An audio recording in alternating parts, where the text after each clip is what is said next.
So during this period called the Progressive Era, the United States was dealing with a lot of the problems that had come with industrialization and urbanization.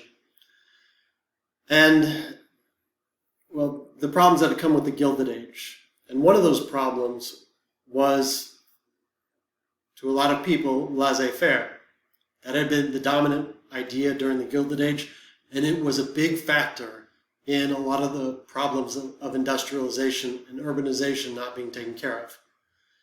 So during the Gilded Age, or during the Progressive Era, there will be ideas that counter those ideas that supported laissez-faire during the Gilded Age, starting with a challenge to Darwinism, to the predominant view of Darwinism during the Gilded Age. If you remember, Henry Ward Beecher had said, he's the one that came up with the term survival of the fittest. He said Darwin shows that there should be absolute competition and let the weak die off. He didn't support using government. He didn't support public education. He didn't support using the government to quarantine deadly diseases. During the Progressive Era, there is a direct challenge to that, and it's called Reform Darwinism. And one of the lead proponents was a guy named Lester Frank Ward. Ward was a sociologist at Brown University, and he said that that is the wrong way to look at Darwinism. Not as the government staying out of it and letting there be absolute or free competition so the weak would die off. He said the way to understand Darwin is that humans and animals, they evolve, they change based on their environment. Because humans are intelligent, because we have a frontal lobe and we can think, we can change our environment, and therefore we would create better people. We can create better outcomes. He said that's the idea, that's the way to understand Darwinism in a social sense, is as intelligent beings, we should be using that intelligence to change the environment. And so then we'd get better people. For example, if we create a public education system, we'll get a more educated population who will be able to make better decisions. So change the environment, you get better humans. It is a vastly different way of looking at Darwinism compared to Herbert Spencer. There was also a new way to look at the gospel, to look at the Bible. If you remember, during the Gilded Age, the dominant idea by people like Henry Ward Beecher was that the great are meant to be great and the little are meant to be little. And so government shouldn't interfere with that. And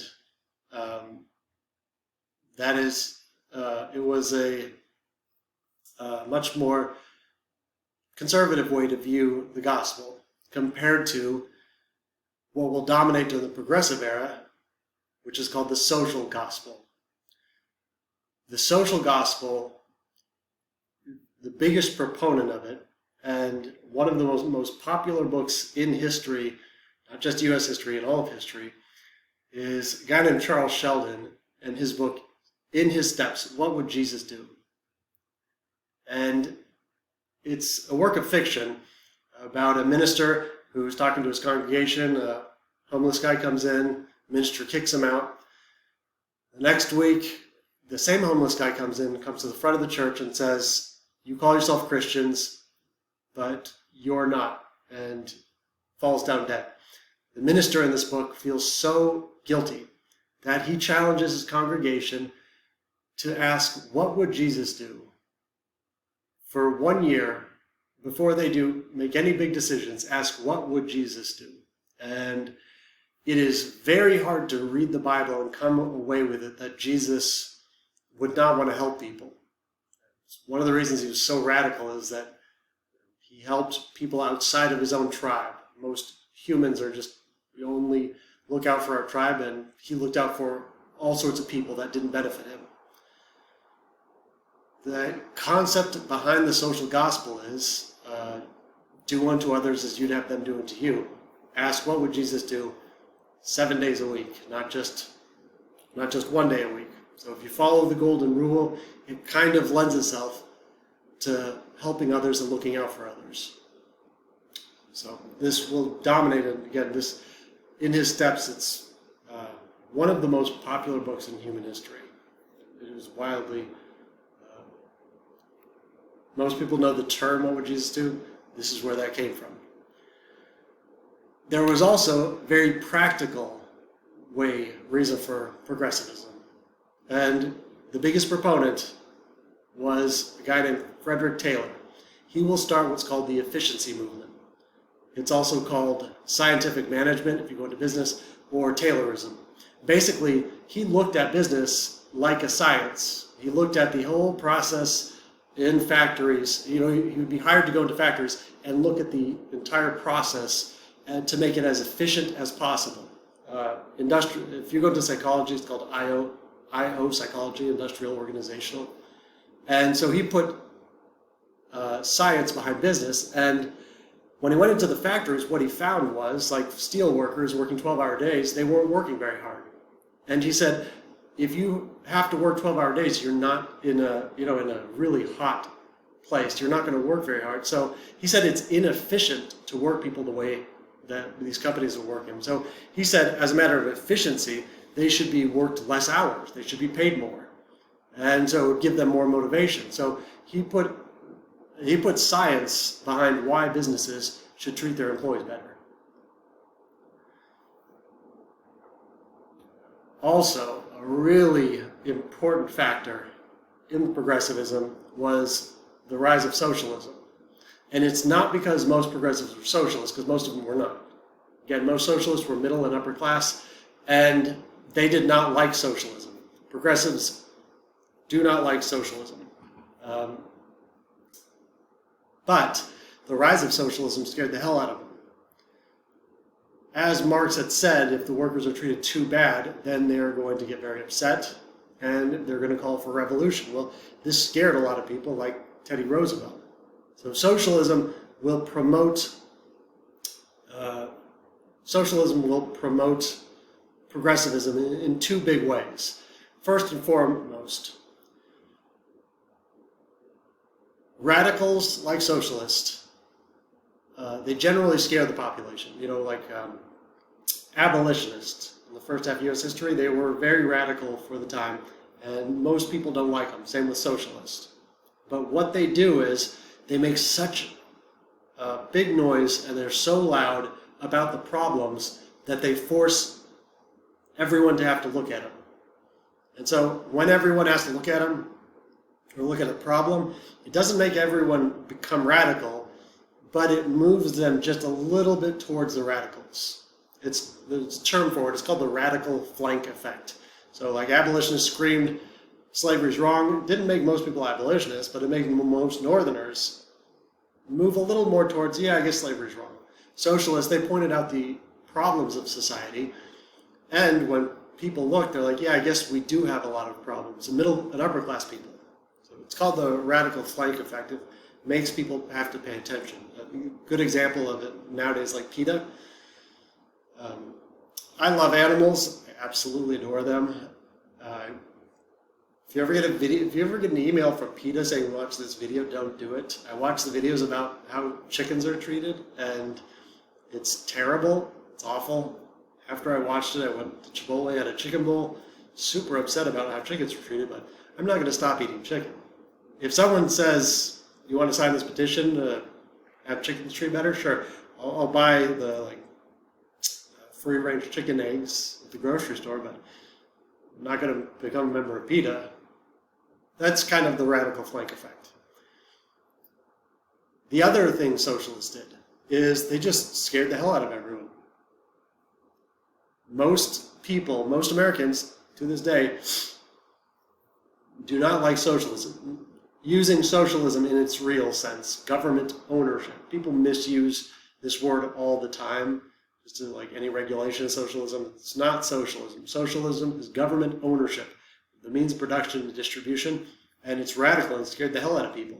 So how do you undermine socialism? You make capitalism work better for more people. So socialism scared a lot of people, especially middle and upper class people like Teddy Roosevelt, so much that they will call for regulation to undermine support for socialism, to make capitalism work better. So that was, socialism is very important, not because progressives are socialists, because they're not, but it pushes a lot of more people to support regulation. Arguably, more important than all those factors, though, were muckrakers.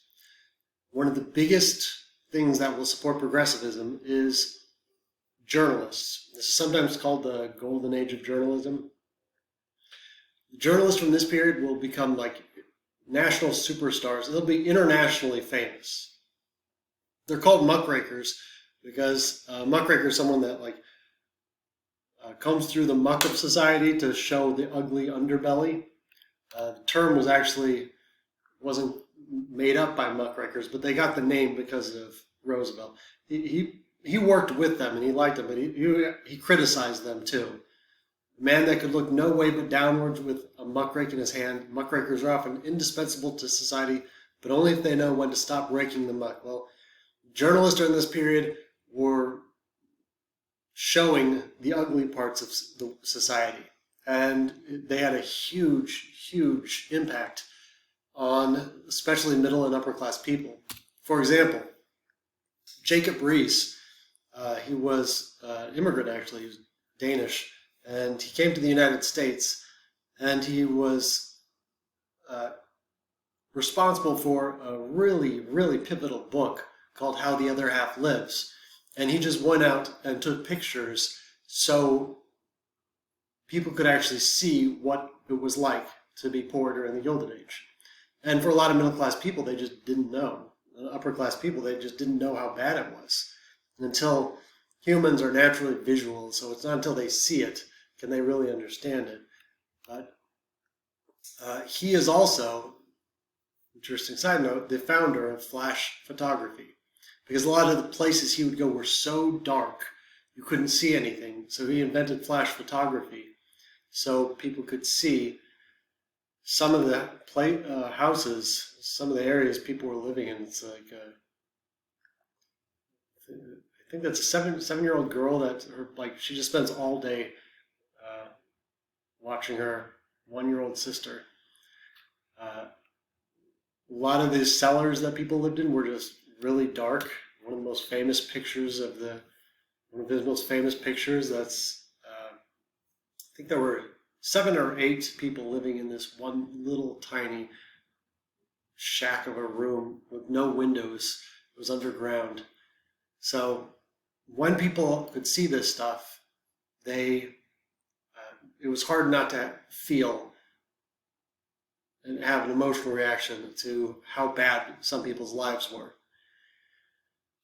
Another really famous one, Ida Tarbell.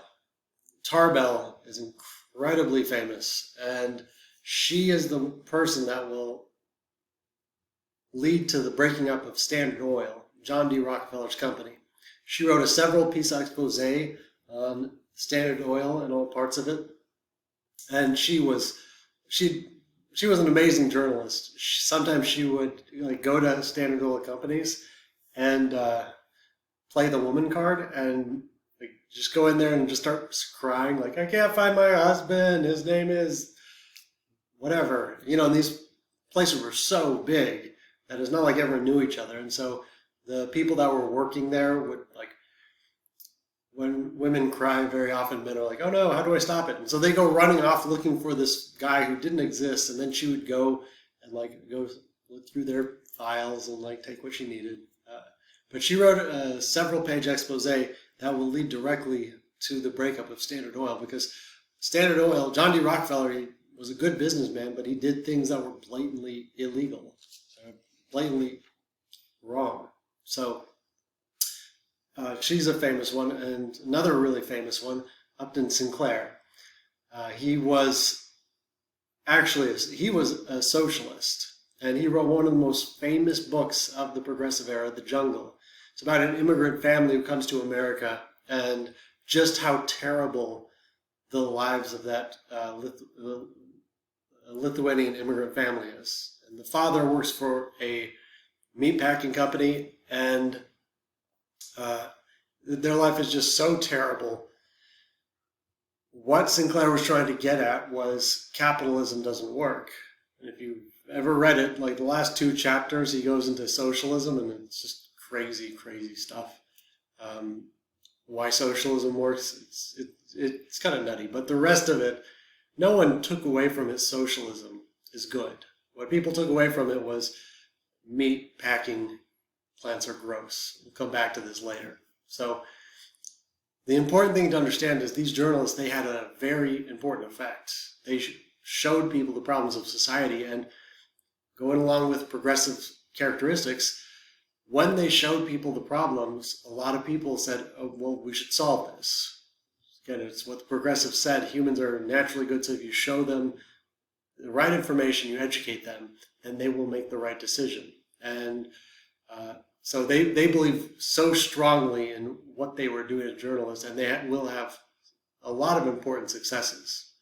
So those are the factors that were supporting progressivism.